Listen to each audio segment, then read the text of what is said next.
একটা আয়াতের মাধ্যমে যে রমজানের রোজাকে আল্লাহ ফরজ করে দিলেন, আমরা নিয়ত করি সেহরি খাই, আবার নিয়তটাকে ভেঙে আমরা ইফতারে পড়ি, এরপরে দাঁড়িয়ে দাঁড়িয়ে আমরা তারাবির নামাজ পড়ি, এরপরে আমরা কিয়ামুল লাইল করে বারবার কোরআন তেলাওয়াত করি, রুকু করি, সিজদা করি, জিকির আজকার যত কিছু আমরা রমজানে করি, এই সব কিছুর বলে হলো এই কুতিবা আলাল্লাযীনা মিন ক্বাবলিকুম লাআল্লাকুম তাত্তাকুন। একটা মাত্র আয়াতকে কেন্দ্র করে আল্লাহ রাব্বুল আলামিন গোটা রমজানের আয়োজনকে ফরজ করলেন। এখন সেই একটা আয়াতের আমল করার জন্য আমরা গোটা রমজানের রোজাকে, তারাবির নামাজকে, কোরআন তেলাওয়াতকে, সেহরিকে, ইফতারকে আমরা মেনে নিয়েছি। একটা আয়াতের মাধ্যমে এত বড় হুকুমকে আল্লাহ রাব্বুল আলামিন যদি জারি করে দেন, সেই পবিত্র কোরআনে আমাদের গোটা জীবনের প্রত্যেকটা পরতে পরতে অগণিত অসংখ্য হুকুম আল্লাহ রাব্বুল আলামিনের পক্ষ থেকে আছে না নাই? একটু বুঝার মতো মন নিয়ে বুঝুন। আল্লাহ বলেন, وَنَزَّلْنَا عَلَيْكَ الْكِتَابَ تِبْيَانًا لِكُلِّ شَيْءٍ।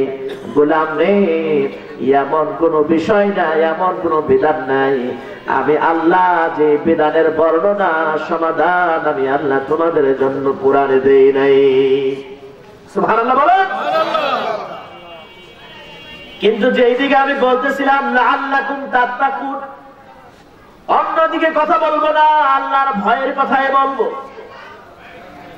এই যে পবিত্র রমজানের রোজাকে আল্লাহ রাব্বুল আলামিন ফরজ করলেন, রোজার মধ্যে সেহরি আছে না নাই? আর একটু আওয়াজ দিয়ে বলেন, আছে না নাই? রমজানের ভিতরে ইফতার আছে না নাই? এই রমজানের ভিতরে তারাবির নামাজ আছে না নাই? সারাদিনের ইফতার, সারাদিনের সাহরি, সারাদিনের না খেয়ে থাকা, সারাদিনের কোরআন তেলাওয়াত, সারাদিনের সারা রাতের তারাবির নামাজ, এত কিছুর আয়োজন আল্লাহ রাব্বুল আলামিন যে রমজানে করলেন বান্দার জন্য, সব মিলিয়ে একটাই উদ্দেশ্য, এত কিছুর বিনিময়েও যেন আল্লাহ বলেন বান্দারে তোর ভিতরে আমি আল্লাহরে ভয় ঢুকে যায়। লাআল্লাকুম তাত্তাকুন, এত কিছুর পরেও যেন একমাত্র তোমার হৃদয়ে ভয় থাকবে কার? আরো জোরে বলেন কার? নারায়ে তাকবীর, নারায়ে তাকবীর। আমার ভাইয়েরা, এই যে আপনারা রব সম্পর্কে জানেন, আলহামদুলিল্লাহি রাব্বিল আলামিন, আমাদের যিনি প্রতিপালক, আমাদের যিনি স্রষ্টা, তিনি হলেন আমাদের রব। আমি রব সম্পর্কে কথা বললে সহজেই বলি, রবকে আমাদের সারা জীবনের প্রয়োজন যিনি মেটান, সারা জীবনের গুরুত্বপূর্ণ জিনিসগুলো না চাইতেই যিনি দেন সব, এক কথায় তিনি হলো আমাদের রব। ঠিক কিনা? আমরা আজকে সারাদিনে কতটুকু পানি খেয়েছি, এটাকে আমরা আল্লাহর কাছে চাইছি? কথা বলে চাইছি? সারাদিনে কতটুকু অক্সিজেন আমরা নিলাম, আল্লাহর কাছে চাইছি? কত কেজি চাউলের ভাত আমরা সারাদিনে খাইলাম, আমরা কি আল্লাহর কাছে চাইছি? সারাদিনে কতটুকু অক্সিজেন নিয়েছি, একটা বারের জন্য আল্লাহর কাছে চাই নাই। যে জিনিসগুলো মানুষ বেঁচে থাকার জন্য প্রয়োজন, অত্যাবশ্যক, জরুরি, যেটা ছাড়া মানুষের জীবন কল্পনা করা যায় না, এমন গুরুত্বপূর্ণ জিনিসগুলো মানুষ কখনো কারো কাছে আল্লাহর কাছে চায় না। যার কারণে আল্লাহ বলেন, আমি কেমন রব, না চাইতেই যিনি দেন সব, তিনি হলো একমাত্র তোমাদের রব। আল্লাহ আমার রব, ওই রবে আমার সব। বলেন, আল্লাহ আমার রব, ওই রবে আমার সব। সবাই আল্লাহ আমার রব, ওই রবে আমার সব। দমে দমে তনু মনে তারি অনুভব। সবাই দমে দমে তনু মনে তারি অনুভব। আল্লাহ আমার রব, ওই রবে আমার সব। আল্লাহ আমার রব, ওই রবে আমার সব। আজকের আলোচনা হলো সেই রবের ভয়। কার ভয়? আমার ভাইরা, একটু লক্ষ্য করে শুনুন। রবের ভয় আর র্যাবের ভয়। রবের ভয় আর র্যাবের ভয়, দুইটার মধ্যে পার্থক্য আছে না নাই? আমাদের দেশের সার্বিক শৃঙ্খলা রক্ষা করার জন্য যতগুলো বাহিনী আছে, তার মধ্যে একটা বাহিনী হলো র্যাব বাহিনী। আর সেই র্যাব বাহিনীদের পোশাক আশাকও দেখবেন ভিন্ন। চেহারার মধ্যে যেই চশমাটা ব্যবহার করে সেটাও কালো, মাথার মধ্যে যেই কালো একটি কাপড় ব্যবহার করে, গায়ের মধ্যে যত জামা আছে সেটাও কালো। এক কথায় পায়ের জুতা থেকে শুরু করে মাথা পর্যন্ত যা কিছু ব্যবহার করে র্যাব বাহিনী, সব কিছু কালো। এমন বাহিনীকে বলা হয় র্যাব। কথা বলেন ঠিক কিনা? কিন্তু আমাদের যিনি রব তার ভয় আছে, আর যারা সমাজের র্যাব তার ভয় কখনো এক ভয় হতে পারে না। আমার ভাইয়েরা, এবার আমরা আসি সেই তাকওয়া, সেই আল্লাহর ভয়। সেই ভয়টা যদি আমরা জানতে চাই, ইত্তাকুল্লাহ বা তাকওয়া, এটা হলো আরবি শব্দ। কি শব্দ? আরবি শব্দ। যে আল্লাহর ভয়, যেই মুত্তাকি, যেই খোদা ভীরু আমাদেরকে বানানোর জন্য আল্লাহ রাব্বুল আলামিন আমাদেরকে রমজান দিলেন। খোদা ভীরু বানানোর জন্য আল্লাহ আমাদেরকে কোরআন দিলেন। যেই খোদা ভীরু বানানোর জন্য আল্লাহ আমাদেরকে সুন্দর রমজানের সাহারির ব্যবস্থা করে দিলেন, ইফতারের ব্যবস্থা করে দিলেন। তার মানে সেই খোদা ভীরু, সেই পরহেজগার, সেই তাকওয়াবান মানুষ কিভাবে হওয়া যায়, সেই আলোচনাটুকু আমাদেরকে ভালো করে জানা এবং শোনা দরকার। কথা বলেন ঠিক কিনা? তাকওয়া যার ভিতরে আছে, আল্লাহর ভয় যাদের ভিতরে আছে, তাকে আরবিতে বলা হয় মুত্তাকি। তাকে কি বলা হয়? মুত্তাকি। আরেকটু আগে আসেন, পেছনে দাঁড়ানো ভাইরা তাদেরকে বসার জন্য সুযোগ করে দেন। আল্লাহ সবাইকে তৌফিক দান করুক, আমিন। আমার ভাইয়েরা, এবার তাকওয়া সম্পর্কে জানবো আমরা। তাকওয়া এটা আরবি শব্দ। এর বাংলা হলো, আমরা যেটা জানি সেটা হলো ভয়। বাংলা কি? ভয়। আঞ্চলিক আরেকটা শব্দ আছে, সেটা হলো ডর। সেটা কি? ডর। এই যে ডর বলেন আর ভয় বলেন, ভীতি বলেন, বলেন দেখি প্রত্যেকটা সৃষ্টি জগতে, প্রাণী জগতে, প্রত্যেকটা মানুষের ভিতরে ভয়, ভীতি, ডর এটা কম বেশি আছে না? না। কিন্তু তার মানে কি সবাই মুত্তাকি? না। শুধু ভয় থাকলেই মুত্তাকি হবে না, শুধু ডর ভিতরে থাকলেই মুত্তাকি হবে না।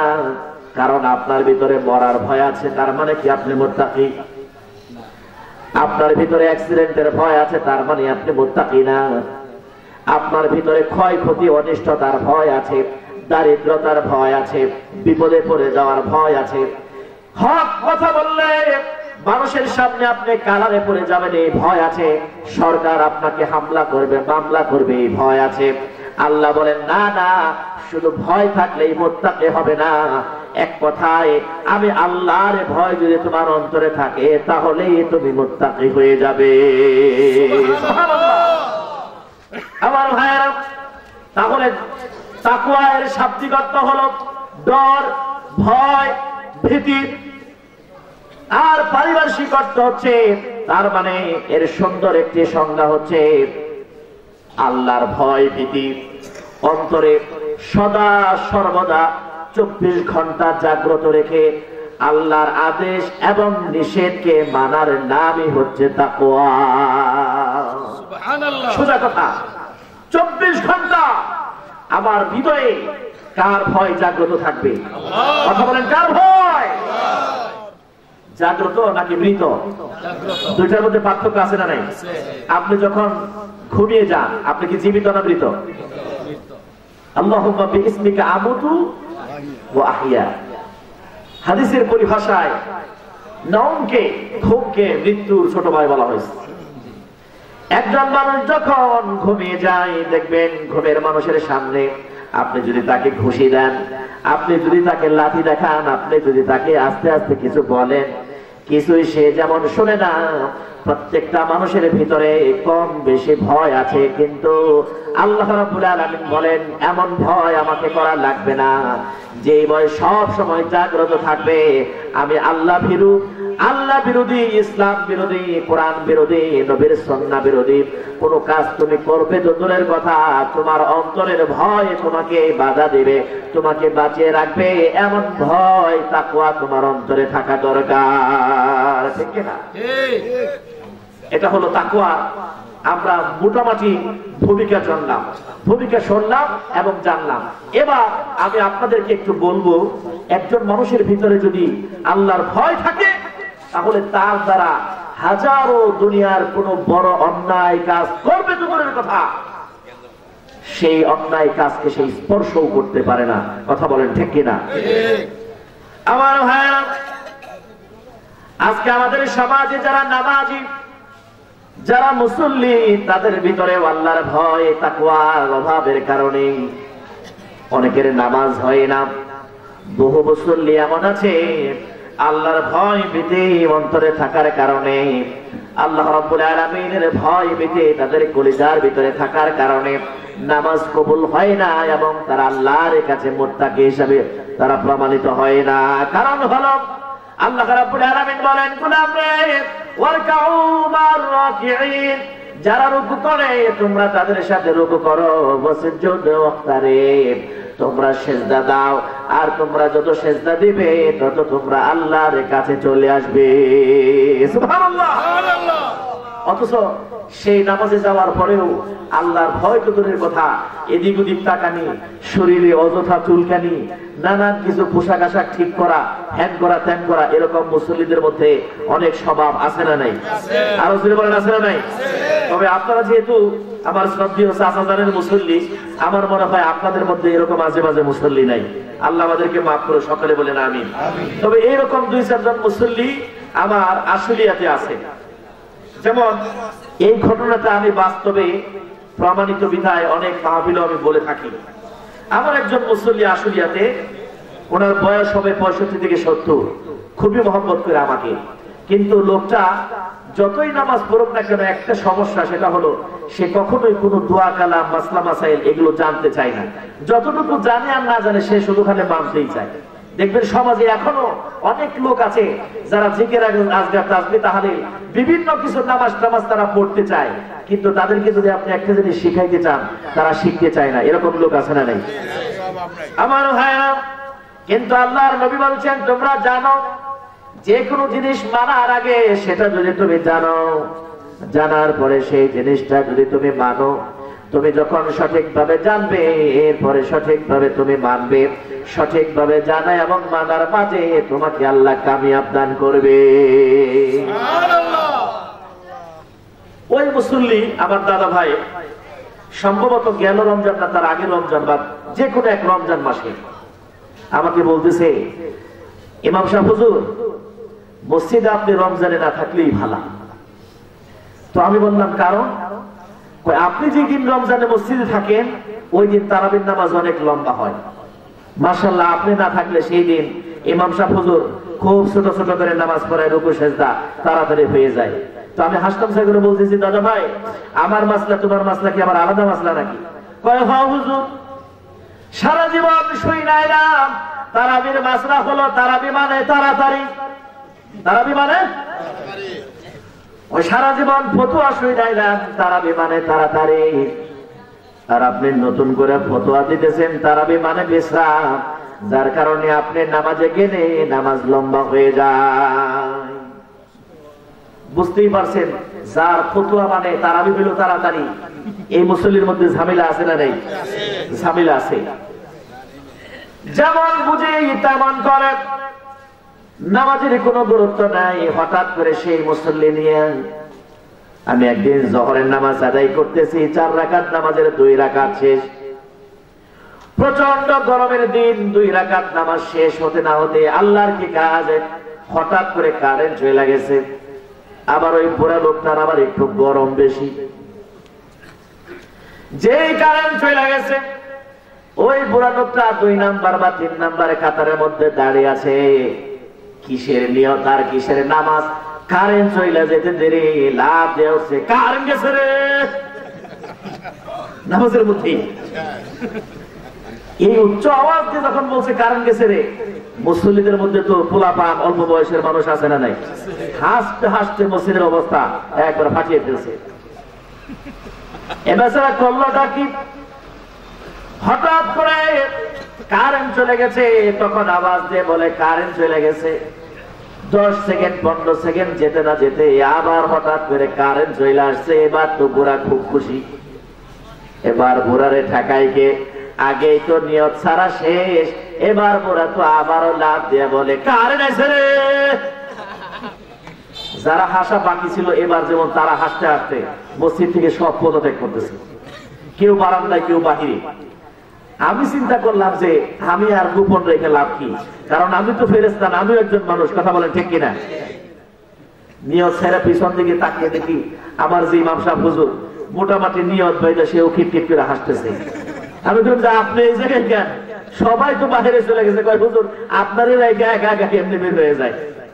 সব চলে গেলাম বাহিরে, গিয়ে দেখি যে বুড়ারে সবাই মিলে ধরছে ইচ্ছা মতো।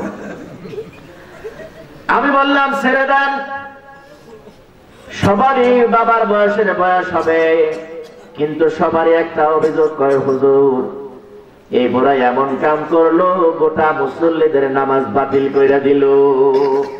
আমি বললাম ও দাদা ভাই এমন কাম তুমি করলা, গোটা নামাজের 12টা বাজিয়ে দিলা।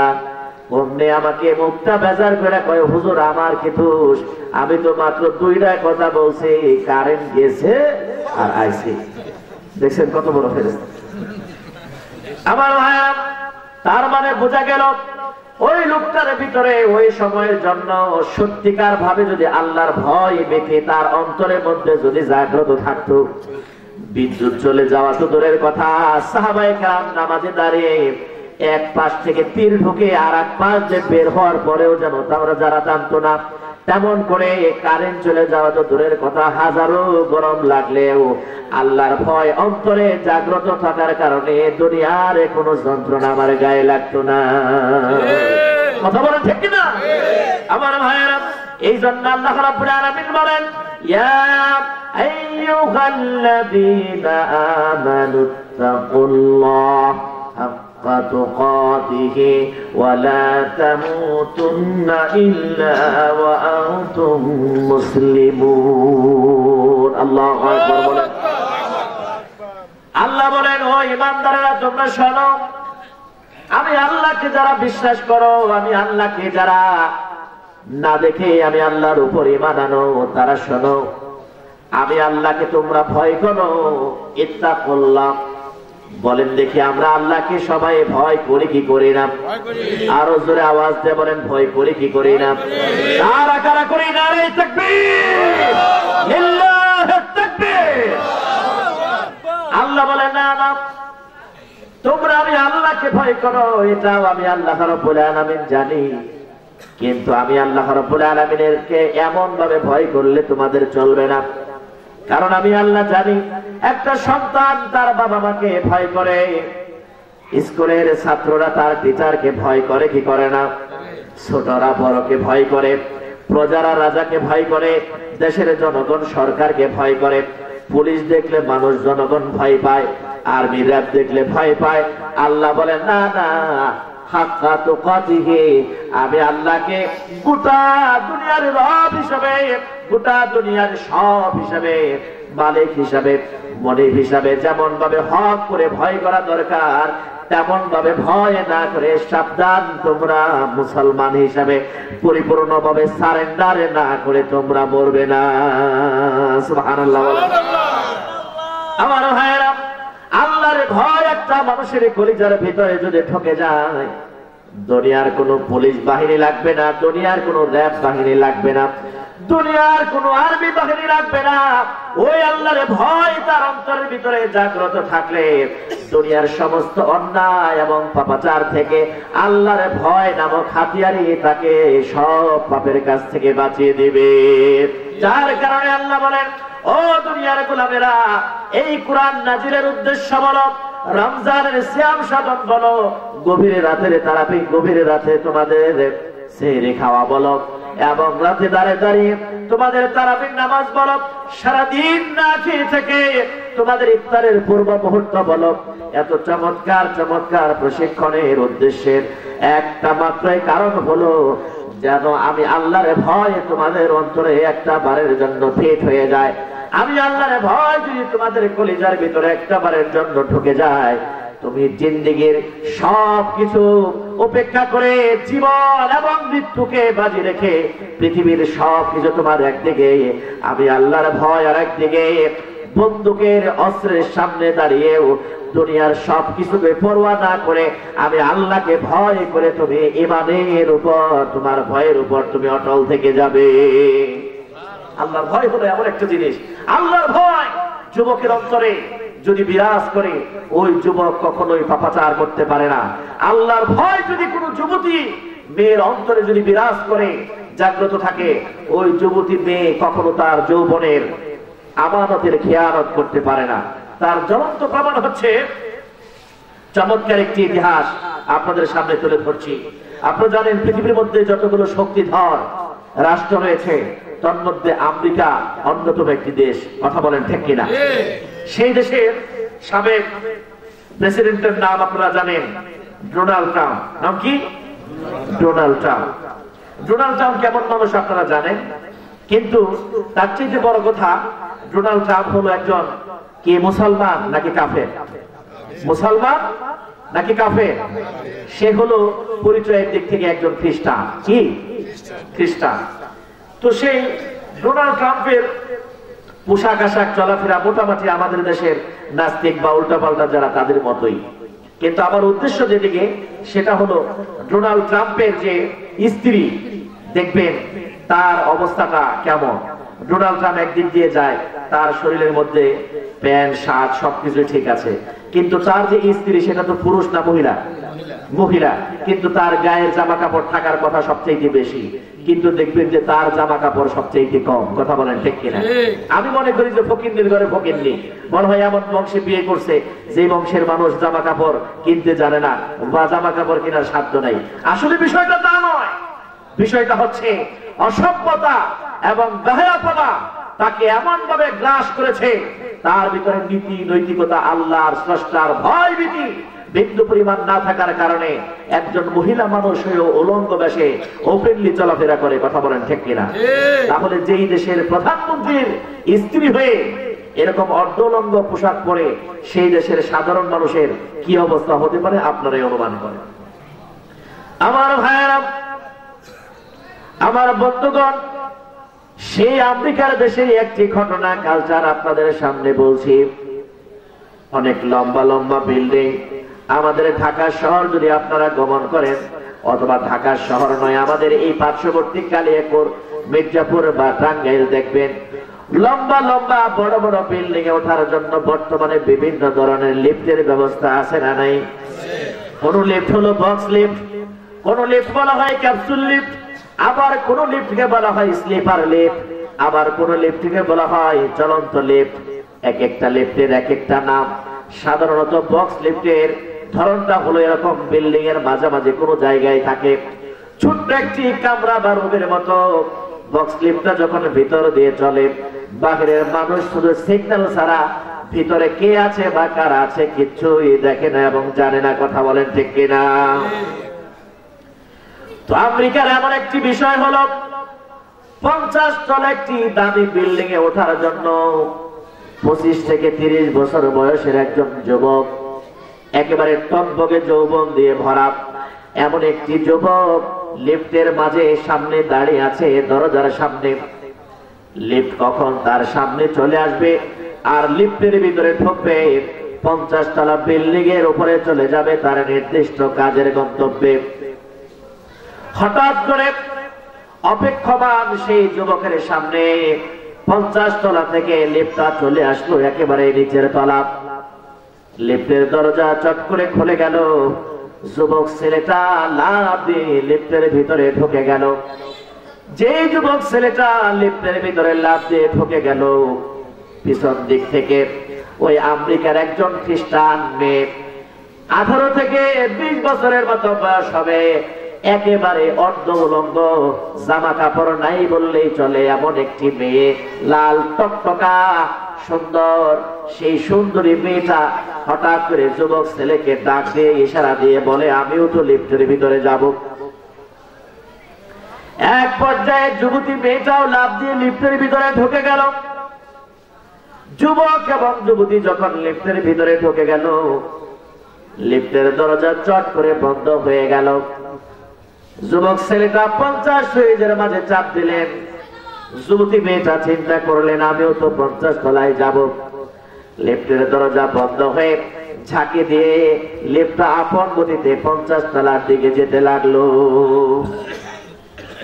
যুবকটা তাকিয়ে আছে নিচের দিকে, একেবারে মাটির দিকে নত হয়ে। আর যুবতী মেয়ে একজন খ্রিস্টান, সে নিচের দিকে না তাকিয়ে মনে মনে ভাবতেছে, আহারে আমি যেমন সুন্দরী একজন নারী, আমার পাশে যিনি আছে সেও তো একজন সুন্দর মানুষ, কমলা, সেও তো একজন সুন্দর পুরুষ। কিন্তু যুবতী মনে মনে ভাবে, যেই দেশে রাস্তাঘাটে চলাফেরা করতে গিয়ে আমার মতো সুন্দরী মেয়ে দেখলে যুবকেরা পাগল হয়ে যায়, আমাদেরকে দেখলেই শেষ মারে, আমাদেরকে দেখলেই কিক মারে, জামা ধরে টান মারে, শরীরের মধ্যে বিভিন্ন চুলকানি মারে, নানান এপ্রেজিং করে। সেই দেশের এত সুন্দর একজন যুবক আমার মতো সুন্দরী একটা নারীকে লিফটের ভিতরে গোপন কামরার ভিতরে পাওয়ার পরেও সামান্যতম ডিস্টার্ব করে না, আমার গায়ের মধ্যে স্পর্শ করে না, আমাকে টাচ করে না, এবং আমার দিকে বিন্দু পরিমাণ বাজে নজরেও তাকায় না। কারণটা কি? এই চিন্তা করে যুবতী মেয়েটা একবার যুবকের চেহারার দিকে তাকায়, কিন্তু না, দেখে যেই যুবক আমার পাশে দাঁড়িয়ে আছে, কিন্তু আমার মতো সুন্দরী মেয়ে নিয়ে এই যুবকের ভিতরে তার চেহারার মাঝে বিন্দু পরিমাণ কোনো টেনশন নাই, তার চেহারার মধ্যে কেমন যেন একটা ভীত সন্ত্রস্ত ভাব, সে যেন কেমন একটা ভয় নিয়ে সে দাঁড়িয়ে আছে, চক্ষুটা নিম্নগামী করে, নত হয়ে, নিচু হয়ে, মাথা ঝুঁকে চুপচাপ দাঁড়িয়ে আছে। বলেন আল্লাহু আকবার। আমার ভাইয়েরা, কারণ যুবক ছেলেটা কোরআনের একটা আয়াতের অনুসরণ করতেছে, আমল করতেছে। তার কারণ হলো আল্লাহ রাব্বুল আলামিন বলেন, কুল্লিল মুমিনিনা ইয়াকুদ্দুনা মিন আবসারিহিম। ও মুমিনেরা, তোমরা যেখানেই থাকবে, তোমরা যেখানেই চলবে, যে অবস্থায় থাকবে, তোমাদের চক্ষুকে সব সময় তোমরা নিম্নগামী করে রাখবে। চোখের সামনে যে কোনো জিনিস পড়লেই সেটা দেখা যাবে না, হাতের সামনে যে কোনো জিনিস দেখলেই সেটা ধরা যাবে না, মুখের সামনে যে কোনো জিনিস আসলেই সেটা খাওয়া যাবে না। তার মানে হলো আপনি হাত দিয়ে ইচ্ছা করলে অনেক কিছু ধরতে পারবেন না, চোখ দিয়ে ইচ্ছা করলেও অনেক কিছু দেখতে পারবেন না, খাবার সামনে পাইলেও বহু কিছু আপনি খেতে পারবেন না। কারণ আপনার আমার পরিচয় হলো পৃথিবীর সর্বশ্রেষ্ঠ মানুষ, আমরা হলো মুসলমান। ঠিক কিনা বলে? আমার ভাইয়েরা, লিফটটা আপন গতিতে আস্তে আস্তে উপরের দিকে ওঠে। যতবার যুবতী মেয়েটা যুবকের দিকে তাকায়, ততবারই দেখে না না, যুবক যুবতীকে নিয়ে কোনো টেনশন নাই, যুবক তাকিয়ে আছে তার একেবারে মাটির দিকে, পায়ের দিকে নত হয়ে। এই চিন্তা ভাবনা করতে না করতেই লিফট চলে গেল চট করে 50 তলায়। ছোট্ট করে একটা আওয়াজ হলো, লিফটের দরজা খুলে গেল। যুবক ছেলেটা নিচের দিকে তাকিয়ে তার আপন গতিতে কাজের দিকে পা বাড়িয়ে ছুটতে লাগলো। যুবতী মেয়ে বলে যে না না, এর মানেটা কি আমাকে জানতেই হবে, যুবকটা কে, এর পরিচয় আমাকে জানতে হবে, নচেত যেই দেশের সাধারণ ছেলেদের অত্যাচার নির্যাতনে ইফতিজিংয়ের যন্ত্রণায় রাস্তায় চলা যায় না, সেই দেশেই এরকম একজন সোনার ছেলে আছে, এ কে, তাকে আমাকে জানতেই হবে। আল্লাহু আকবার বলেন। আমার ভাইয়েরা, খ্রিস্টান মেয়েটা যুবক ছেলেটার দিকে লক্ষ্য করে, হ্যালো ব্রাদার, তার আপন ভাষায় যুবক ছেলেটাকে ডাক দিল। যুবক ছেলেটা চুপ করে দাঁড়িয়ে গেল, মাথা নত করে। যুবতী মেয়েটা সর্বপ্রথম তাকে প্রশ্ন করলো, যুবক কি তোমার নাম, কি তোমার পরিচয়, আমি তোমাকে জানতে চাই। সর্বপ্রথমে তোমাকে আমি একটি প্রশ্ন রাখতে চাই। শোনো, তুমি যেমন একজন সুন্দর যুবক, আমিও কিন্তু তেমনই একজন সুন্দর যুবতী। আমি একজন সুন্দরী যুবতী, কিন্তু তোমার কাছে আমি জানতে চাই, তুমি যেই দেশের নাগরিক, আমিও সেই দেশের নাগরিক। যেই দেশের রাস্তাঘাটে দিনের বেলায় প্রকাশ্যে চলতে গিয়ে আমার মতো সুন্দরী মেয়েরা অনেক ইফতিজিং, অনেক নির্যাতনের শিকার হয়, সেই দেশে তোমার মতো সুন্দর একটা ছেলের সামনে লিফটের ভিতরে গোপন একটি নিরিবিলি কামরায় তুমি এবং আমি ছাড়া দুনিয়ার আর কেউ যেখানে ছিল না, এমন একটি নীরব নিরিবিলি গোপন রুমের ভিতরে তুমি আমাকে দেখলে না, আমার শরীরে স্পর্শ করলে না, বিন্দু পরিমাণ প্রেম বিনোদন দেখালে না। যুবক রে, কারণ কি তোমার কাছে আমি জানতে চাই। এই কথা প্রশ্ন করতে দেরি যুবক আওয়াজ দিয়ে বলে, বোন রে, তুমি ভুল বলছো। লিফটের ভিতরে তুমি এবং আমি একাই ছিলাম না, তোমার এবং আমার মাঝে আরো একজন ছিল, যার ভয়ে আমি তোমার দিকে তাকাবো, ধরবো, মারবো তো দূরের কথা, তার ভয়ে আমার চক্ষু নিম্নগামী হয়ে গেছে। আল্লাহু আকবার। যুবক যখন বলছে, না না, তুমি এবং আমি এই দুইজনই ছিলাম না, আমাদের দুইয়ের মাঝে আরো একজন ছিল, যুবতী মেয়েটা বুঝতে পারে নাই। যুবতী মেয়ে মনে করেছে মনে হয় যুবকটা মাল খেয়ে টাল হয়েছে। কারণ আমাদের দেশে টাল আছে না নাই? আওয়াজ দিয়ে বলেন, টাল আছে না নাই? যেমন আপনারা জানেন, আমার চাচা জান বলেছে, আমি গত 11 তারিখ কক্সবাজার মাহফিল করে চিটাগাংয়ের পথে মারাত্মক ভাবে অ্যাক্সিডেন্টের শিকার হই। এখনো আপনাদের সামনে কথা বলতেছি, ডাক্তার নিষেধ করেছেন, তারপরেও কাকা আমাকে বলেছে আমি না করতে পারি নাই। সামনে আমার 6টা দাঁত অপারেশন করা, এখনো স্টিলের তার দিয়ে বাঁধা, কথা বলছি কষ্ট হচ্ছে। তো কথাটা কেন বললাম, চট্টগ্রাম এলাকায় আমি সর্বপ্রথম যখন মাহফিলে যাই টেকনাফ, আজকে থেকে 6-7 বছর আগে, 2015 সালের কথা। তো টেকনাফে যাওয়ার পর এই মাল খেয়ে টাল হইলাম, এই কথাকে কেন্দ্র করে মনে পড়লো। তো ওখানে যাওয়ার পর যুব সমাজ ম্যাক্সিমাম মাহফিল গুলো তারা জমায়। হঠাৎ করে 8-10 জন যুবক কানের কাছে এসে বলে কি, হুজুর আলোচনার মাঝখানে একটু বাবার বিরুদ্ধে বললেন। তো এই কথাটাকে আপনারা কেমনে দিলেন? যখন বলছে যে একটু আলোচনার মাঝখানে বাবার বিরুদ্ধে বললেন, আমি কথাটাকে সহজ ভাবে নিছি, সাথে সাথে বলছি নাউজুবিল্লাহ। কারণ পিতামাতার বিরুদ্ধে কথা বলার মতো ওয়াজ আল্লাহ কোরআনে কোথাও বলার সুযোগ দেয় নাই। কথা বলেন ঠিক কিনা? আর আপনি বলেন বাবার বিরুদ্ধে, অমনি যুবক গুলো বলে, হুজুর না না, এই বাবা সেই বাবা না। অমনি আমার মনে পড়ে গেল, আমাদের দেশে তো বহু ভণ্ড বাবা আছে। সাথে সাথে বললাম, তাহলে কি এটা কি কোনো কেল্লা বাবা? কয় না হুজুর। তাহলে কি শাহালি বাবা? কয় তাও না হুজুর। এটা কি গোলাপ শাহ বাবা? কয় তাও না হুজুর। আমি বললাম, এত বাবার বলার পরেও তুমি বাবার বিরুদ্ধে বলতে বললা, একটু স্পষ্ট করে বলো এটা কোন বাবা? অমনি বলে, হুজুর এটা ইয়া বাবা। কি বাবা? ইয়া বাবা। তার মানে কি কয় হুজুর এটা ট্যাবলেট বাবা, ইয়াবা।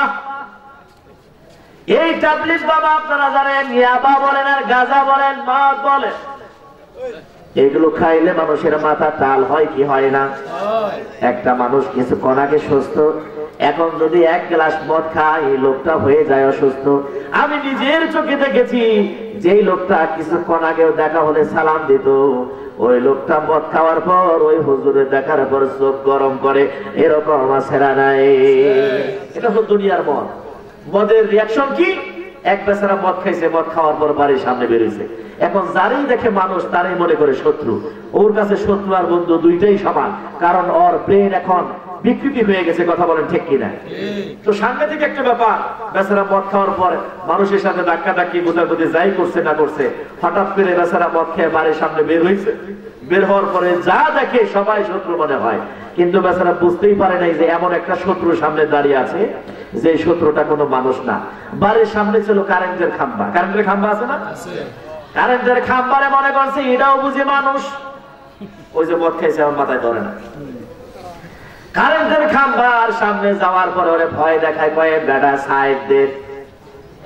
এখন তো খাম্বা নড়ে চড়ে না, যে খাম্বা নড়ে না মনে করে এটা বুঝে আমার লগে বীর বাহাদুরি দেখায়, অমনি মারছে বক্সিং। একটার পর একটা মারতে মারতে মারতে মারতে নিজের জাহানের সব শক্তি শেষ। খাম্বার গোড়ার মধ্যে পয়রা রয়েছে চিৎপাটাং হইয়া। মদের পাওয়ার যখন শেষ, ঘুম থেকে চোখ ডলা দিয়ে ওইটা থেকে কান লগে মারামারি করলাম রে, এটা বন্ধু না শত্রু না, এটা হলো কারেন্টের খাম্বা। কথা বলেন ঠিক কি? আমার ভাইয়েরা, যুবক যখন বলছে ও যুবতী বোন তুমি কি বলছো, তুমি এবং আমি লিফটের মাঝে দুইজন ছিলাম না, তোমার এবং আমার মাঝে আরো একজন ছিল। যুবতী মাইন্ড করেছে, মাইন্ড করার কারণে যুবককে যুবতী বলে নিঃসন্দেহে তুমি গাঁজাখোর আর নয় তুমি মদখোর। কারণ হলো ভালো করে আমি দেখলাম লিফটের ভিতরে তুমি এবং আমি, আমরা দুইজন মানুষ ছাড়া কেউ ছিল না।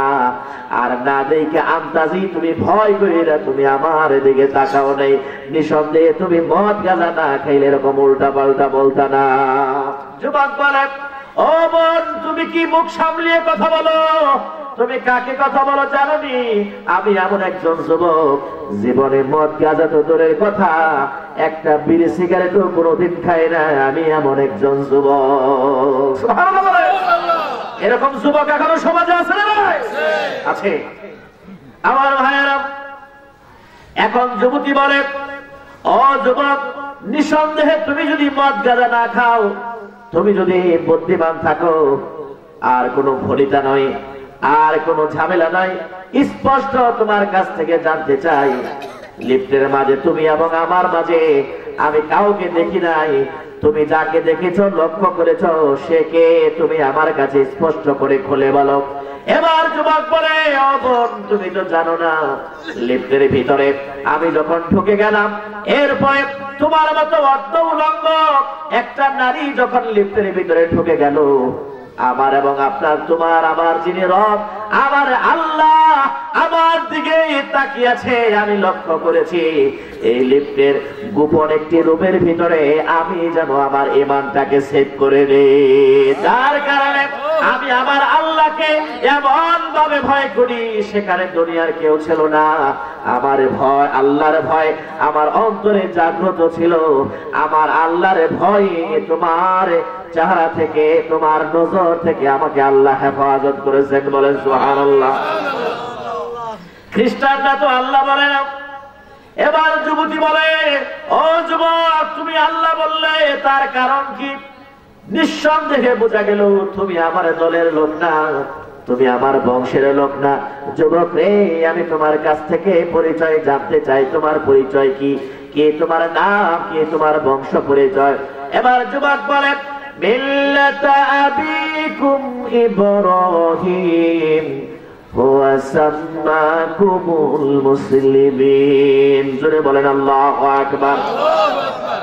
মুসলিম আমি সংগ্রামী, আমি মুসলিম আমি সংগ্রামী, আমি চিরার নবীর আল্লাহকে ছাড়া কাউকে মানি না। নারায়ে তাকবীর, নারায়ে তাকবীর। সবাই বলেন নারায়ে তাকবীর। মুসলিম আমি সংগ্রামী, আমি মুসলিম আমি সংগ্রামী, আমি চিরার নবীর আল্লাহকে ছাড়া কাউকে মানি না। নারায়ে তাকবীর, নারায়ে তাকবীর। কথা বলে ঠিক কিনা?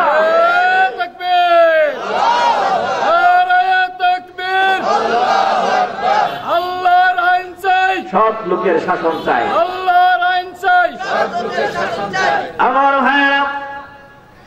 যুবকরা যখন পরিচয় দিল ও যুবতী খ্রিস্টান, আমার পরিচয় হলো জাতির পিতা ইব্রাহিম নবীর আমি সন্তান, আমি একজন, আমার ধর্মের নাম ইসলাম, আর আমার শ্রেষ্ঠ পরিচয় হলো আমি একজন মুসলমান। এই কথা শোনার পর খ্রিস্টান মেয়ে অবাক হয়ে গিয়েছে। খ্রিস্টান বলে ও যুবক রে, সারা জীবন বাপ দাদাদের কাছে শুনলাম কি আর নিজের চোখে দেখলাম কি? বলেন দেখি, এই কথা শুনলে কি যুবক কিছু বুঝবে? খ্রিস্টান বলে সারা জীবন বাপ দাদাদের কাছে শুনলাম কি আর নিজের চোখে আজকে দেখলাম কি? মুসলমান যুবক বলে ও খ্রিস্টান রে, তুমি কি বললা? আমি কিছুই বুঝলাম না। আমি বললাম হলো সারা জীবন আমার খ্রিস্টান, আমার জ্ঞাতি গোষ্ঠী, আমার বাবা মার কাছ থেকে শুনেছি মুসলমান মানে সন্ত্রাস, মুসলমান মানে নারী নির্যাতনকারী, মুসলমান মানে নারীর ইজ্জত সম্মান লুণ্ঠনকারী। সারা জীবন এটা শুনেছি, কিন্তু আজকে দেখলাম যে খ্রিস্টানদের দেশে আমার মতো সুন্দরী একটা নারী যদি রাস্তার মধ্যে হাঁটে, খ্রিস্টান ছেলেরা আমার মতো সুন্দরী মেয়েকে দেখলে তারা কি করে? চতুষ্পদ জন্তুর মতো, হায়নার মতো লেলিয়ে পড়ে, আমার গায়ের মধ্যে টাচ করে, আমার গায়ের মধ্যে স্পর্শ করে, ইফটিজিং করে, অত্যাচার নির্যাতন করে।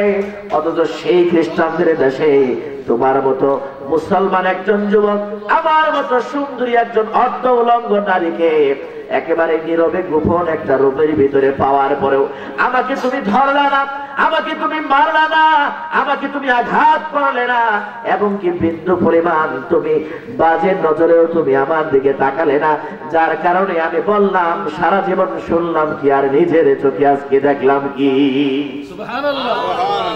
আমার ভাইয়েরা, এবার যুবককে বলে, ও যুবক, এই যে চমৎকার চরিত্র, চমৎকার ব্যবহারে তুমি আমাকে দেখালে, বলো দেখি এই চমৎকার চরিত্র তুমি কোথায় থেকে পেলে? এই যে তুমি মুসলমান, তোমাদের মুসলমানদের মূল মন্ত্র কি? মুসলমানদের মূল গ্রন্থ কি? যুবক তুমি বলো। এবার যুবক বলে, ও খ্রিস্টান যুবতী, এই সব কিছু আমি পেয়েছি আল্লাহর কোরআন থেকে, আল্লাহর ভয় আমি শিখেছি কোরআন থেকে। আমাদের মুসলমানদের মূল মন্ত্র, মুসলমানদের মূল গ্রন্থ, মুসলমানদের সব চাইতে বড় সম্পদের নাম হলো কোরআন। লিল্লাহি তাকবীর। আল কোরআনের আলো ঘরে ঘরে জ্বালো, আল হাদিসের আলো ঘরে ঘরে জ্বালো, তাকবীর, আল্লাহু আকবার। আমার ভাইরা, এখন যুবতী মেয়েটা পাগল হয়ে গেল। একটা মানুষের চরিত্র এত সুন্দর হতে পারে, একটা মানুষের কাছে আর একটা মানুষের জীবন, সম্পদ এবং সম্মানের এত নিরাপত্তা থাকতে পারে। খ্রিস্টান মেয়েটা কখনোই ভাবতেই পারে না, অবাক হয়ে গেছে।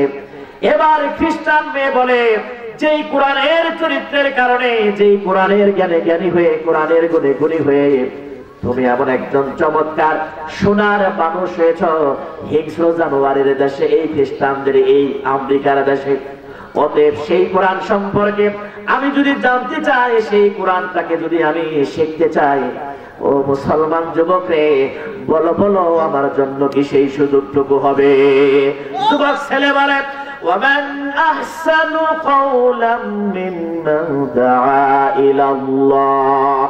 আবার আল্লাহ বলেন, মুসলমান যারা তাদের কাজই হলো মানুষকে আল্লাহর দিকে ডাকা, আর আল্লাহর দিকে ডাকার কৌশলের কোনো শেষ নাই। উদু ইলা সাবিলি রাব্বিকা বিল হিকমাতি ওয়াল মাউইযাতিল হাসানা। তোমার কাছে যত সুন্দর ব্যবহার করা দরকার, সুন্দর ভাষায় কথা বলা দরকার, সুন্দর ভাবে ব্যবহার করা দরকার, সব কিছু ইসলামের প্রয়োজনে, আল্লাহর প্রয়োজনে, দ্বীনের প্রয়োজনে, ঈমানের প্রয়োজনে আমার কোরআন তোমার সামনে পেশ করতে বলেছেন। আমার কোরআনে এমন কোরআন। সুবহানাল্লাহ। আমার ভাইয়েরা, যুবতী মেয়েটা পাগল হয়ে গেল, বারবার যুবককে ডিস্টার্ব করে, আমাকে একটি কোরআন দাও। আপনারা জানেন পৃথিবীর এমন কোন তথ্য নেই, এমন কোন উপাত্ত নেই, এমন কোন বিষয় নাই, এমন কোন বস্তু সম্পর্কে ধারণা নাই, যেই ধারণা, যেই বিষয়বস্তু সম্পর্কে আমার আল্লাহর কোরআনের মধ্যে গবেষণা নাই। অতএব সেই কোরআন, পৃথিবীর এমন কোন ভাষা নাই যেই ভাষায় সেই কোরআন ছাপা হয় না, সেই কোরআনের বঙ্গানুবাদ নাই, সেই কোরআনের উচ্চারণ নাই। যুবক যখন যুবতীর কাছে কোরআন চায়, যুবক বলে, ও যুবতী বোন, আমি অত্যন্ত ব্যস্ত মানুষ, তবে তোমার কথায় আমি আকৃষ্ট হয়েছি, পছন্দ হয়েছে, তুমি খ্রিস্টান হতে পারো।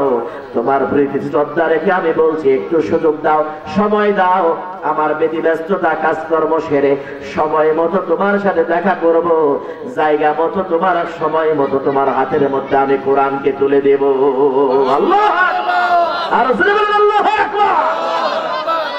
যুবক যেখানেই যায় বারবার যুবতীর টেনশন তার মাথায় চলে আসে। হঠাৎ করে যুবক যুবতীকে বলে, ও যুবতী বোন, তুমি তোমার ফোন নাম্বারটা আমাকে দাও, সময় মতো কথা হবে, জায়গা মতো তোমার সামনে কোরআন নিয়ে আমার দেখা হবে। বলেন আল্লাহু আকবার। আচ্ছা বলেন দেখি, এই যে খ্রিস্টান মেয়ের মোবাইল নাম্বার মুসলমানের ছেলে তার মোবাইল নাম্বার নিল, যে এর উদ্দেশ্য ভালো না খারাপ? আরো জোরে বলেন, ভালো না খারাপ? আর বর্তমানে যুবক এবং যুবতীরা নাম্বার যদি আদান প্রদান করে, অধিকাংশ ক্ষেত্রে উদ্দেশ্য ভালো না খারাপ? আমার ভাইয়েরা, আল্লাহ রাব্বুল আলামিনের এই বান্দা যুবক কাজকর্ম সব কিছু ছেড়ে দিয়ে হঠাৎ করে ওই যুবতীর কথা মনে পড়ে গেল। আহারে, আমার সেই খ্রিস্টান বোন যার হাতে তুলে দেওয়ার কথা আল্লাহর এই জমিনের সর্বশ্রেষ্ঠ নিয়ামত কোরআন, কিভাবে আমি তার কাছে কোরআন তুলে দেব? খ্রিস্টানদের ভাষায় চমৎকার করে ইংরেজিতে বঙ্গানুবাদ সহ উচ্চারণ সহ একটি কোরআন তিনি সংরক্ষণ করলেন, কপি করলেন, প্যাকেট করলেন, উপহারের মতো করে বক্স করলেন। যুবক ছেলেটা যুবতী মেয়ের কথা মনে পড়ে তার মোবাইলের মধ্যে ফোন দিল, হ্যালো। এই হ্যালো আমাদের আছে না নাই? কথা বলেন, আছে না নাই? আমরা হ্যালোকে চেঞ্জ করতে চাই। আমরা প্রথমেই দিব সালাম। আমরা কি দেব? আসসালামু আলাইকুম ওয়া রাহমাতুল্লাহ। শান্তির বাণী মুসলমানের সব জায়গায় আছে না নাই? আসলিম তাসলিম। আপনি সালাম দিলেন, আপনার উপর শান্তি বর্ষণ করবেন কে? আরো যে বলেন কে? মুসলমান যুবক ছেলেটা যখন হ্যালো বলল, এই হ্যালো আর আমাদের বর্তমান সমাজের যুবকদের হ্যালোর মধ্যে পার্থক্য আছে না নাই? এই যুবক বলতেছে, হ্যালো বোন, তুমি কোথায়? আমি তোমার জন্য অপেক্ষায়, পৃথিবীর সর্বশ্রেষ্ঠ হাদিয়া কোরআন নিয়ে। আর আমার যুবক ছেলেরা বন্ধুদের জন্য অপেক্ষায় থাকে লাল গোলাপ শরীফ নিয়ে। কথা বলেন ঠিক কিনা? গেল 14ই ফেব্রুয়ারি আপনারা জানেন বাংলাদেশে বারবার গজব নিয়ে আসে যেই দিন, 14ই ফেব্রুয়ারি বিশ্ব বেহায়াপনার নামে ভালোবাসা দিবস আছে না নাই? কথা বলেন, আছে না নাই? আমার ভাইয়েরা, যুবক ছেলেটা চমৎকার একটি কোরআনকে প্যাকেট করে কপি করে হাতের মধ্যে নিয়ে যুবতী মেয়েটাকে ফোন করলো, খ্রিস্টানকে, হ্যালো বোন, তুমি কোথায়? আমি তোমার জন্য অপেক্ষায়, পৃথিবীর শ্রেষ্ঠ হাদিয়া কোরআন নিয়ে। যুবকের স্লোগানটা যেন এমন, পড়ো না কোরআন, ধরো না কোরআন, পড়ো না কোরআন, ধরো না কোরআন, ওরে কপাল পোড়া মুসলমান। পড়ো না কোরআন, ধরো না কোরআন, ওরে কপাল পোড়া মুসলমান। আল্লাহু আকবার। এই কোরআনের সাথে মুসলমানের সম্পর্ক বেশি না কম? আপনি কোন কথা বলবেন? আমাদের জীবনের সব সম্পর্ক যে কিতাবের সাথে, সেই কিতাবের নাম হলো কোরআন। সেই কিতাবের নাম কি? আজকে নামাজ বলেন, ওয়াজ মাহফিল বলেন, বক্তা বলেন, হায়াত বলেন, মউত বলেন, রিজিক বলেন, সম্পদ বলেন, জান্নাত বলেন, জাহান্নাম বলেন, এই সব কিছু তথ্য, উপাত্ত, গবেষণা, দলিল, আদিল্লা, প্রমাণ দিয়ে ভরপুর যে কিতাব, সেই কিতাবের নাম হলো কোরআন। আর যদি বলেন কি? কোরআন। কোরআন নিয়ে দাঁড়িয়ে রয়েছে যুবক ছেলেটা। ভালোবাসা নয়, বড় অপেক্ষা করে হৃদয় ভরা আশা নিয়ে, আহারে আল্লাহর এই বান্দি যদি পথ ভুল করে আল্লাহর দ্বীনের পথে যদি আসে, আমার উসিলায় এর চেয়ে বড় সৌভাগ্যের আমার আর কিছুই হতে পারে না। বুক ভরা আশা আর ভালোবাসা নিয়ে কোরআনটাকে হাতে নিয়ে দাঁড়িয়ে আছে যুবতী মেয়েটা। ফোন পাওয়া দেরি, পাগলের মতো হয়ে কোরআনের জন্য ছুটে আসছে। দুইজনের দেখা হয়ে গেল রাস্তার পাশে। আর কোন উদ্দেশ্য নয়, দুনিয়ার নোংরা কোনো ভালোবাসা নয়, ভালোবাসা একজনের জন্যই। একটু আওয়াজ দিয়ে বলেন তিনি কে? আরো জোরে বলেন তিনি কে?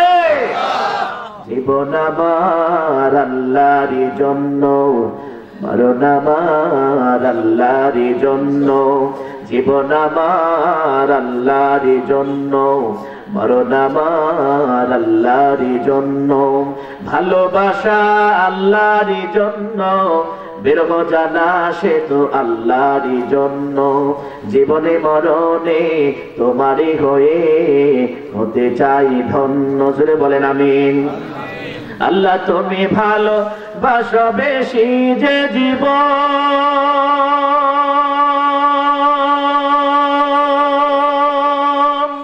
তুমি ভালোবাসো বেশি যে মরণ, আমাকে দিও তোমার রেজা, শাহাদাত অনন্য, শাহাদাত অনন্য, জীবন আমার তোমারই জন্য। বলেন, জীবন আমার তোমারই জন্য, মরণ আমার তোমারই জন্য, ভালোবাসা তোমারই জন্য, বিরহ জ্বালা সে তো তোমারই জন্য, জীবনে মরণে তোমারই হয়ে হতে চাই ধন্য। জোরে বলেন আমি, আরো জোরে বলেন আমি। যুবক এবং যুবতীর দেখা হয়ে গেল। যুবকের উদ্দেশ্য হলো ইমান, যুবতীর উদ্দেশ্য হলো কোরআন। একজনেরও বিন্দু পরিমাণ কোনো খারাপ উদ্দেশ্য নাই। যুবককে দেখতে দেরি, তার হাতের মধ্যে প্যাকেট দেখতে দেরি, যুবক যুবতী হাত বাড়িয়ে দেয়, দাও দাও আমাকে তোমার কোরআন তুলে দাও। যুবক বলে, না না, এই কোরআন এমন একটি আজিম কিতাব, এটা এমন মহামহিয়ানের দরবারের এমন একটি পবিত্র কিতাব, এটি চাইলেই ধরা যায় না, এটি চাইলেই স্পর্শ করা যায় না। মহান রব্বে কারীম বলেন, লা ইয়ামাসসুহু ইল্লাল মুতাহহারুন, এমন মহিমান্বিত পবিত্র কিতাব, পবিত্র ছাড়া কখনোই ধরা যাবে না। আমার ভাইয়েরা, যুবতী মেয়েটা বলে, তাহলে কি করতে হবে? এক নম্বরে তোমাকে পবিত্র হওয়া লাগবে। 2 নম্বরে তোমাকে আমি বলতে চাই, তুমি একজন খ্রিস্টানের ঘরে খ্রিস্টান মেয়ে, তুমি যখন এই কোরআন নিয়ে তোমার বাড়িতে তুমি পড়বে খোলামেলা, তুমি সবার সামনে, নিশ্চয়ই তোমার বাবা মা যদি জানতে পারে এটা মুসলমানদের ধর্মীয় কিতাব, নিশ্চয় তোমার বাবা মা এই কোরআন পড়ার অপরাধে প্রয়োজনে তোমাকে বাড়ি থেকে বের করে তোমাকে ত্যায্যপুত্র করে দিতে পারে। কথা বলেন ঠিক কিনা? একটু জায়গা করে দেন, যুবকদেরকে ঢোকার তো সুযোগ করে দেন। লা ইলাহা ইল্লাল্লাহ, এই যুবকরা ঢুকে বলো, লা ইলাহা ইল্লাল্লাহ, জোরে লা ইলাহা ইল্লাল্লাহ, লা ইলাহা ইল্লাল্লাহ, লা ইলাহা ইল্লাল্লাহ। আমাদের খালি হাত ভরে দাও রব, আমরা তো ব্যর্থ হারিয়েছি সব, আমাদের খালি হাত ভরে দাও রব, আমরা তো ব্যর্থ হারিয়েছি সব। চাঁদ নয়, টাকা নয়, সুন্দর হোক, মুছে যা পৃথিবীর বুক থেকে দোষ, এই মাথা ভরে দাও ইমানের নূর, এই মাথা ভরে দাও ইমানের নূর, ত্যাগের আলোয় হোক পুষ্পিত দিন, আমাদের খালি হাত ভরে দাও রব, আমরা তো ব্যর্থ হারিয়েছি সব। আল্লাহু আকবার। আমার ভাইরা, যাদের হৃদয়ে আল্লাহর ভয় থাকবে, পৃথিবীর যে কোনো জায়গায় তাকে ছেড়ে দেন, অন্যায়ের সাগরে যদি তাকে ছেড়ে দেন, বিন্দু পরিমাণ আল্লাহর ভয় হৃদয়ে থাকলে কখনোই ওই লোকটা অন্যায় করতে পারে না। কথা বলেন ঠিক কিনা? কোথায় থেকে কোথা? এক আল্লাহকে ভয় করার কারণে যুবতী তার প্রেমে নয়, রবের প্রেমে পাগল হয়ে গেছে। কথা বলেন ঠিক কিনা? আমার ভাইয়েরা, এই জন্য আমি আবারও বলতে চাই, আপনার অন্তরে যদি আপনি একবার আল্লাহকে ভয় করতে পারেন, আল্লাহ বলেন, রব বলেন, ও দুনিয়ার গোলাম রে, আমি আল্লাহকে তোমরা ভয় করো, জনগণের ভয় বাদ দিয়ে, র্যাবের ভয় বাদ দিয়ে, র্যাবের ভয় বাদ দিয়ে, পুলিশের ভয় বাদ দিয়ে, সরকারের ভয় বাদ দিয়ে, দুনিয়ার সব ভয়কে বাদ দিয়ে আমি আল্লাহর ভয় যদি তোমরা অন্তরে ঢোকাতে পারো, পৃথিবীর সব ভয়কে আমি আল্লাহ তোমাদেরকে জয় করে দেব। যার কারণে প্রমাণ দেখতে পাই, আল্লাহর ভয় যাদের অন্তর আছে, ফাঁসির মঞ্চকে মেনে নিয়েও আল্লাহকে তারা কখনো বিন্দু পরিমাণ ছেড়ে দেয় না, ঈমান নিয়ে হাসতে হাসতে মৃত্যুবরণ করে চলে যায়। কথা বলেন ঠিক কিনা? আমার নেতা, আমার নেতা বিশ্বনবী মুস্তাফা, আমার নেতা, আমার নেতা বিশ্বনবী মুস্তাফা। আমার ভাইয়েরা, আল্লাহর ভয় যদি কারো অন্তরে থাকে, আল্লাহ বলে গোটা দুনিয়ার ভয় আমি জয় করে দেব। আর আমি আল্লাহকে ভয় না করে যদি তোমরা দুনিয়াকে ভয় করো, সরকারকে ভয় করো, র্যাবকে ভয় করো, পুলিশকে ভয় করো, জনগণকে ভয় করো, আল্লাহ বলে এমন ভয় তোমার অন্তরে ঢুকিয়ে দেব, তুমি নীরবে একা একা গভীর রাত রাস্তা দিয়ে হাঁটতেছো, পিছনে গাছের একটা মরা পাতা পড়ছে, তুমি মনে করছো যে আজরাইল। কথা বলেন ঠিক কিনা? আল্লাহ বলে আমাকে ভয় করো, সব ভয় জয় করে দেব। আমাকে ভয় করবা না, পৃথিবীর সব ভয় তোমার পিছনে আমি আল্লাহ লাগিয়ে দেব। যার কারণে কিছু কিছু হুজুর দেখি আমরা, আলেম ওলামা দেখি আমরা, ইসলামের সৈনিক দেখি, সিপাহ সালা দেখি, তারা পৃথিবীর সব কিছুকে উপেক্ষা করে আল্লাহকে ভয় করে সব কিছু যেন তারা জয় করে ফেলেছে। কথা বলেন ঠিক কিনা? আমার ভাইয়েরা, যুবক যখন তাকে দুইটা পরামর্শ দিল, এক নম্বরে এই কোরআন যদি তুমি পড়তে চাও তোমাকে পবিত্র হওয়া লাগবে। দুই নম্বরে এই কোরআন যখন তুমি পড়তে চাবে তোমাকে প্রয়োজনে ঘরের দরজা বন্ধ করে পড়া লাগবে। তোমার বাবা মামা যদি জানে তুমি মুসলমানদের কিতাব কোরআনকে পড়ছো তাহলে তোমাকে ঘর থেকে বের করে দেবে। যুবতী মেয়ে দুইটা কথাকে মেনে নে, কোরআনের প্যাকেটটাকে বুকের মাঝে লাগিয়ে এক দৌড় দিয়ে চলে গেলেন বাড়িতে। বাড়িতে গিয়ে ঘরের ভিতরে রুমের মধ্যে কোরআনের কপিটাকে প্যাকেটটাকে যখন রাখলেন, এদিকে মা তার রুমের মধ্যে গিয়ে দেখে রুমের মধ্যে আমার মেয়েটা কি নিয়ে আসলো। একটু চুপি দিয়ে দেখে কি যেন উপহার লেখা সুন্দর একটা প্যাকেট বক্স। মেয়ের মা মনে করেছে আমার মেয়ে ভার্সিটি থেকে হয়তো বা কোনো যুবক ছেলে তাকে ভালোবাসা প্রেম বিনোদনের জন্য হয়তো বা কোনো উপহার দিয়েছে। যার মন যা ফাল দিয়ে উঠে তা, চোরের মন পুলিশ পুলিশ, মানুষ সে নিজে যেমন তার ধারণাটাও হয় তেমন। খ্রিস্টান মেয়ের মা খ্রিস্টান হয়ে এর চাইতে ভালো কিছু ভাবতে পারে নাই।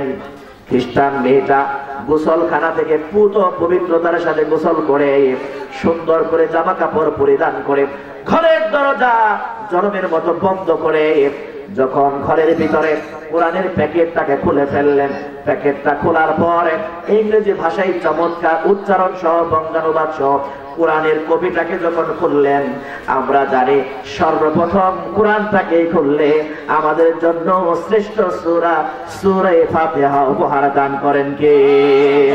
সবাই আমার সাথে পড়েন, আউযু বিল্লাহি মিনাশ শাইতানির রাজীম। সবাই বিসমিল্লাহির রহমানির রহিম, আলহামদুলিল্লাহি রাব্বিল আলামিন, আর রহমানির রহিম, মালিকি ইয়াউমিদ্দিন।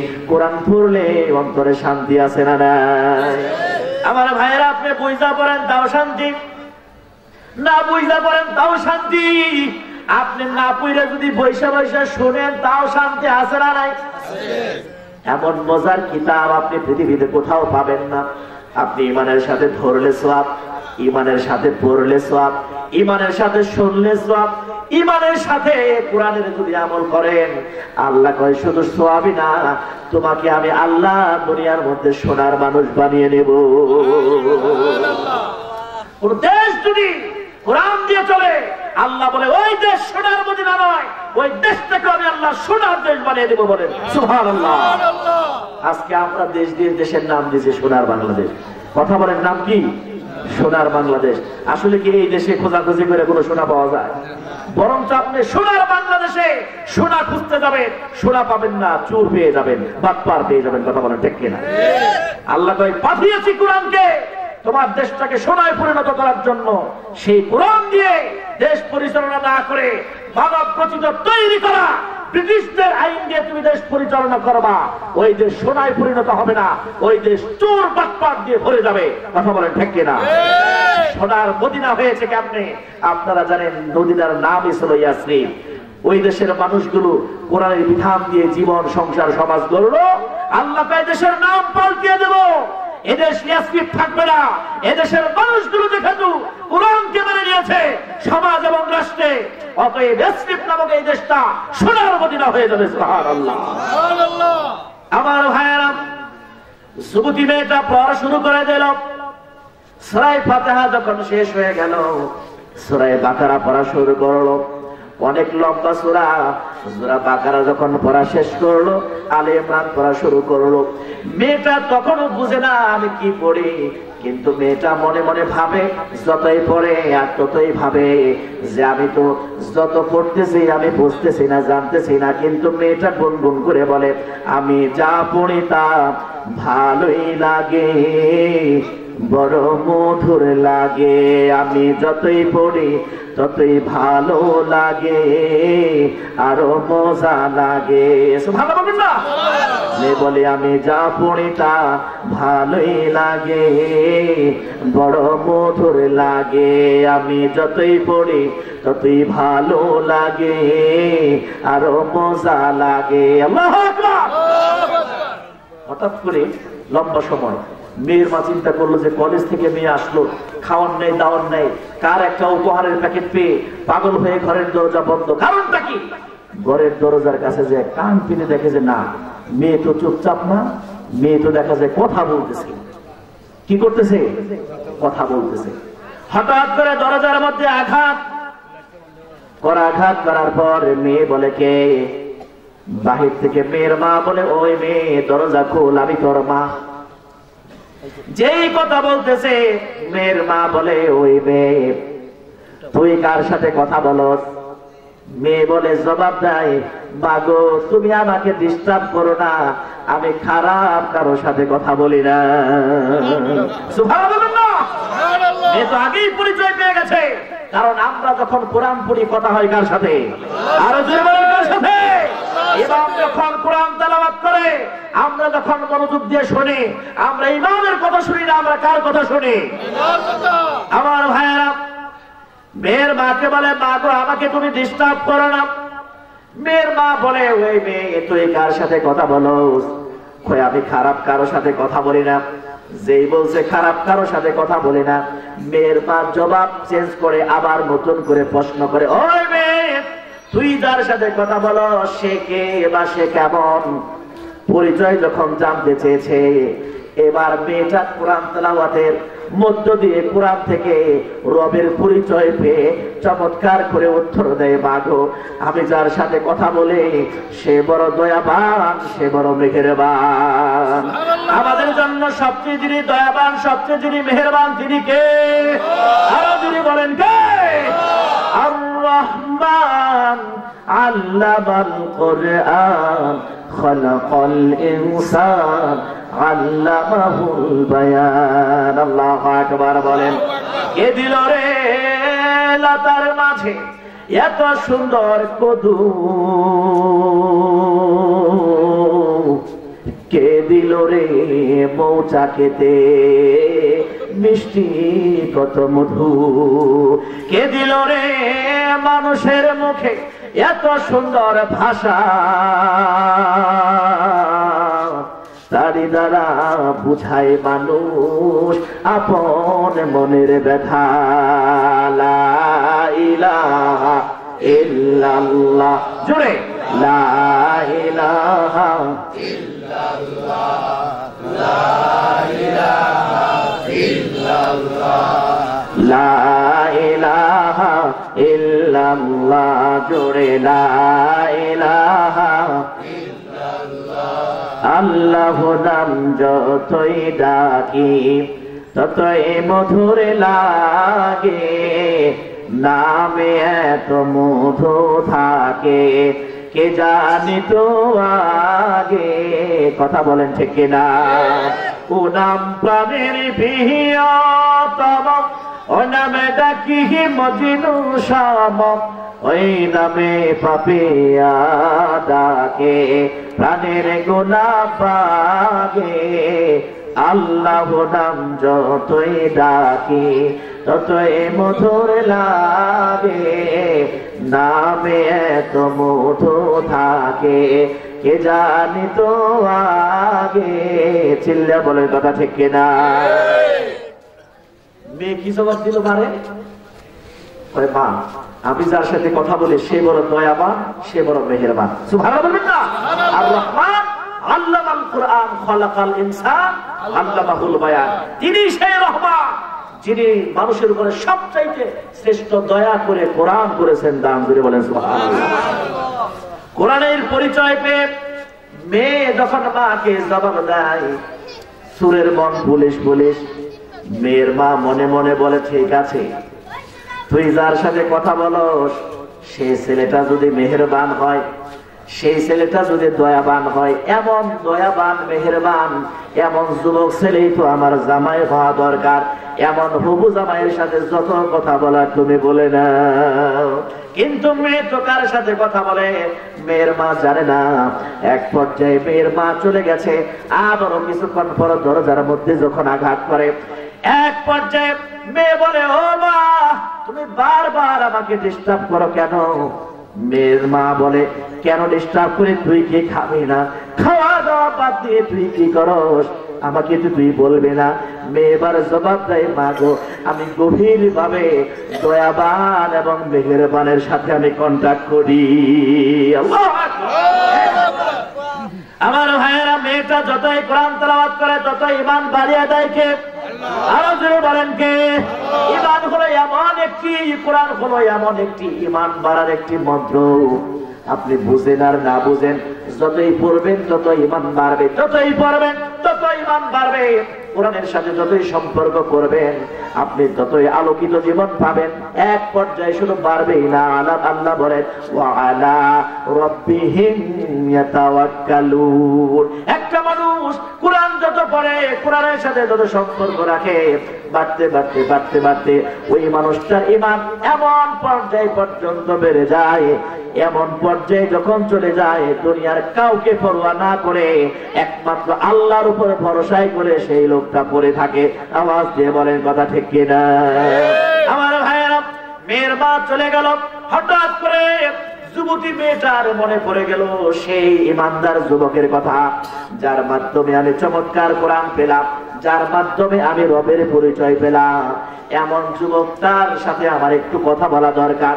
হঠাৎ করে টেলিফোন নাম্বারে যুবকটার নাম্বার উঠিয়ে যুবকের কাছে যুবতী মেয়েটা ফোন দিল। ফোন দিয়ে যুবকটা চমৎকার করে যুবতী বোনকে জিজ্ঞাসা করলো, ও যুবতী বোন রে, সর্বপ্রথমে আমি জানতে চাই তোমার নিকট আমি যেই কোরআন দিলাম সেই কোরআন কি তুমি পড়েছ? কয় হ্যাঁ আমি পড়েছি। দ্বিতীয়বার সে জানতে চায়, তুমি যদি কোরআন পড়ে থাকো আমাকে বলো, কোরআন তুমি যখন পড়লে তখন তোমার কেমন লাগে? এবার যুবতী মেয়েটা তার ভাষায় যুবককে বলতেছে, ও যুবক রে, আমি যা পড়ি তা ভালোই লাগে, বড় মধুর লাগে, আমি যতই পড়ি ততই ভালো লাগে, আরো মজা লাগে। আল্লাহু আকবার। যুবক বলে, ও যুবতী বোন তুমি আরো পড়ো, আরো মজা পাবে। ও যুবতী বোন, কোরআন তুমি আরো পড়তে থাকো, তোমার আরো ভালো লাগবে। এক পর্যায়ে যুবক এর জবাবে যুবতী বলে, ও যুবক ভাইরা, ও যুবক ভাই, না না, যতই ভালো লাগুক, যতই মজা লাগুক, আমি তোমাকে স্পষ্ট বলে দিলাম আমি আর কোরআন পড়বো না। আমি কি করবো না? জোরে বলেন, আমি কি করবো না? এই কথা শোনার পর যুবক কি খুশি হবে না বেজার হবে? আরে এটা আশ্চর্য ব্যাপার, নিজের মুখে এখনই বললো কোরআন বড় মধু লাগে, মজা লাগে, আমি পড়তে বললাম আর বলে যে না আমি আর কোরআন পড়বো না। এর মধ্যে বলেন তো দেখি নিশ্চয়ই কোনো ঘটনা আছে না নাই? জোরে বলেন আছে না নাই? খাওয়া নাই, দাওয়া নাই, মেয়েটা পাগল হয়ে যে কোরআন ঘরের দরজা বন্ধ করে পড়ে, সেই কোরআন হঠাৎ করে পড়া বাদ দিল। কারণটা কি আমরা জানতে চাই। কথা বলেন ঠিক না নাকি? আল্লাহ রাব্বুল আলামিন আমাদের তৌফিক দান করুন, সকলে বলে আমিন। আমার ভাইয়েরা, শুধুমাত্র দুই তিনটা কথা বলবো। গ্রামগঞ্জের মাহফিল যেহেতু, নিঃসন্দেহে মা বোনেরা পাশে আছে না নাই? ও আমার মায়েরা, ঈমান যদি বাড়াতে চান কোরআনের সাথে সম্পর্ক রাখুন, আমলে যদি মজা পেতে চান আল্লাহর ভয় অন্তরে জাগ্রত রাখুন, আর যাদের ভিতরে আল্লাহর ভয় জাগ্রত আছে তারা কখনোই কোনো অন্যায় করতে পারে না। একটা মানুষ যদি আল্লাহকে ভয় করে সে নামাজ ছাড়তে পারে না, রোজা ছাড়তে পারে না, হজ ছাড়তে পারে না, যাকাত ছাড়তে পারে না, পর্দা ছাড়তে পারে না, মানুষকে ঠকাইতে পারে না, মালে ভেজাল দিতে পারে না, ওজনে কম দিতে পারে না, অন্যায় কথা বলতে পারে না, মিথ্যা হামলা দিতে পারে না, মিথ্যা মামলা করতে পারে না, মিথ্যা সাক্ষী দিতে পারে না, মানুষকে গুম করতে পারে না, মানুষকে খুন করতে পারে না। আজকে যত অন্যায় সমাজের মধ্যে হচ্ছে তার মূল অভাবটাই হলো মানুষের হৃদয়ে আল্লাহর ভয় মরে গেছে। কথা বলেন ঠিক কিনা? একটা মানুষ যদি আল্লাহকে ভয় করে সে যত বড়ই জাজমেন্ট হোক, যত বড়ই বিচারপতি হোক না কেন, আপনি বলবেন সরকার বাহাদুর আমি আদেশ করছি আপনি অমুকের বিরুদ্ধে একটা মিথ্যা মামলা লেখেন, সে বলবে চাকরি ছেড়ে দিতে পারি, আমি আল্লাহকে ভয় করি, আপনাকে ভয় করি না, অতএব আমি কখনই একটা নিরপরাধ মানুষের নামে মিথ্যা মামলা করতে পারবো না। কথা বলেন ঠিক কিনা? সবকিছু মনে হচ্ছে আমরা আল্লাহকে ভয় করি না, আমরা মুখে বলে আল্লাহকে ভয় করি। এই জন্য আল্লাহ বলে হাক্কা তুকাতিহি, ভয় করলেই চলবে না। আমি আল্লাহ গোটা দুনিয়ার রব হিসাবে, মনিব হিসাবে যেমন করে আমি আল্লাহকে ভয় করা দরকার তেমন করে তোমাদেরকে ভয় করা লাগবে। জোরে বলেন সুবহানাল্লাহ। আমার ভাইরা ও আমার মা এবং বোনেরা, পর্দার আড়ালে আপনাদেরকেও আজকে আল্লাহর ভয়ের সবক দিয়ে যাই, অন্যদিকে আলোচনা না করি। 12টার উপরে বেজে গেছে, আমরা মোনাজাতের দিকে যাব। আল্লাহর ভয়টা এত গুরুত্বপূর্ণ একটা জিনিস। আল্লাহর ভয় যদি কোনো মানুষ করে তার সম্মান আল্লাহ দুনিয়ার জমিনে বাড়িয়ে দেয়। কি করে দেয়? বাড়িয়ে দেয়। জান্নাতি মানুষের নামের তালিকায় ওই লোকটার নাম আল্লাহ রাব্বুল আলামিন লিখে দেয়। দুনিয়ার সমস্ত অন্যায় এবং পাপাচার থেকে আল্লাহ রাব্বুল আলামিন ওই মানুষটাকে বাঁচিয়ে দেয়, হেফাজত করে দেয়। আপনি পাপের সাগরে হাবুডুবু খাবেন, কিন্তু আল্লাহর ভয় আপনার অন্তরে থাকার কারণে আপনি ওই পাপের সাগরে গোসল করবেন না। সুবহানাল্লাহ বলেন না? যেমন কি করে কাদার মধ্যে 22 মাস সারা জীবন থাকে, কিন্তু আপনি 22 মাস ধরবেন তার গায়ের মধ্যে কোনো ময়লা নেই, আছে? একটা মানুষের সমাজে যত অন্যায় হোক, অপরাধ হোক, পাপাচার হোক, দুরাচার হোক, ওই সমাজে একজন মানুষ বসবাস করবে, তার হৃদয়ে আছে আল্লাহর ভয়। আল্লাহ বলেন তোর ভিতরে আমি আল্লাহর ভয় থাকার কারণে সমাজে অন্যায় চলবে, পাপের কাজ চলবে, কিন্তু তোর মধ্যে অন্যায়ের কোনো লেশ মাত্রই থাকবে না। জোরে বলেন সুবহানাল্লাহ। কারণ আমার হৃদয়ে কার ভয় আছে? আল্লাহর ভয়। সর্বোপরি যে মেয়েটা এত পাগল কোরআনের জন্য এত দেওয়ানা, সেই মেয়েটা যখন যুবককে না করে দিল, যুবক খুশি হবে না বেজার হবে? বেজার হয়ে যুবক বলে বোন অনুরোধ করে বলছি, যেই কোরআনের জন্য এত কিছু তুমি করলে সেই কোরআন থেকে তুমি দূরে সরে যাবে, কোরআন পড়বে না। এর কারণটা কি? কয় কারণ বলবো, তবে ফোনে বলবো না, সরাসরি বলবো। যুবকটা পাগল হয়ে গেলেন, যুবতীকে দাওয়াত দিলেন, তোমার কাছে নিঃসন্দেহে আমি জানতে চাই তুমি কেন কোরআন পড়বে না? কোথায় থেকে তুমি কোথায় আসলে যে আল্লাহর জন্যই তুমি কোরআন পড়লে? যে আল্লাহর জন্যই তুমি কোরআন পড়লে সে আল্লাহকে তুমি বাদ দিয়ে কোথায় যেতে চাও? একটু আমি তোমার কাছে জানতে চাই। তুমি তো আমার প্রেমে পাগল হও না, আমার হৃদয়ে আছে শুধুমাত্র আল্লাহর ভয়। আল্লাহর ভয় থেকে তোমার ভালোবাসার কেন্দ্র, ভালোবাসার শুরু। আমি তোমার কাছে জানতে চাই। যুবতী মেয়েটা দৌড়িয়ে সেই যুবক ছেলেটার কাছে চলে গেল, কোরআনটাকে বুকের মধ্যে ধারণ করে। যুবকটা আবারও জিজ্ঞেস করলো যুবতীকে, ও যুবতী, ও সুন্দরী নারী, তোমার কাছে জানতে চাই তোমার কোরআন কেমন লাগে? এবার আবারও সুন্দর করে কবিতার মতো বলে, আমি যা পড়ি তা ভালোই লাগে, বড় মধুর লাগে, আমি যতই পড়ি ততই ভালো লাগে, আরো মজা লাগে। যুবক বলে, তাহলে এত মধুর কোরআন, মজার কোরআন তুমি হঠাৎ করে পড়বে না, তার মানে কি? এবার যুবতী মেয়েটা মানে বলে দেয়, কয় না, সারা জীবন কোরআন পড়বো না এমনটা তো আমি বলি নাই, বরঞ্চ আমি তোমার কাছে বলতে চাই, যতদিন পর্যন্ত তোমার মতো আমি না হতে পারবো ততদিন পর্যন্ত আল্লাহর কোরআন আমি পড়বো না। যুবক ছেলেটা বলে, তুমি একজন যুবতী, আমি একজন যুবক, কিভাবে তুমি আমার মতো হবে? যুবতী বলে, না না, লিঙ্গের দিক থেকে নয়, মানুষের দিক থেকে তোমার মতো হতে চাই। তোমার না পরিচয় তুমি একজন মুসলমান, গর্ব করে যে এই পরিচয় আমার কাছে তুমি তুলে দিলে, যে আল্লাহর ভয় তোমার অন্তরে থাকার কারণে আমার মতো অর্ধ উলঙ্গ একটা নারীকে তুমি সতীত্বের হেফাজত করলে সেখান থেকে আমার ভালোবাসা শুরু। আমি সে আল্লাহর উপরে সাক্ষ্য রেখে আমি তোমার সামনে বলতে চাই, যতক্ষণ পর্যন্ত পরিপূর্ণভাবে সে আল্লাহর সামনে সারেন্ডার না করতে পারবো, পরিপূর্ণভাবে আল্লাহর উপরে বিশ্বাস না করতে পারবো, মুসলমান না হতে পারবো, ততক্ষণ পর্যন্ত আমি কোরআন আর পড়তে চাই না। ও যুবকরে, এখন আমি তোমার কাছে জানতে চাই, তোমার মতো যদি আমি একজন মুসলমান হতে চাই, তোমার মতো একজন আল্লাহর পছন্দের একজন মানুষ যদি আমি হতে চাই, তোমার মতো একজন ইমানদার যদি আমি হতে চাই, তাহলে আমাকে কি করা লাগবে? এবার যুবক বলে পড়নে, তাহলে তুমি আমার সাথে পড়ো, লা ইলাহা ইল্লাল্লাহু মুহাম্মাদুর রাসূলুল্লাহ।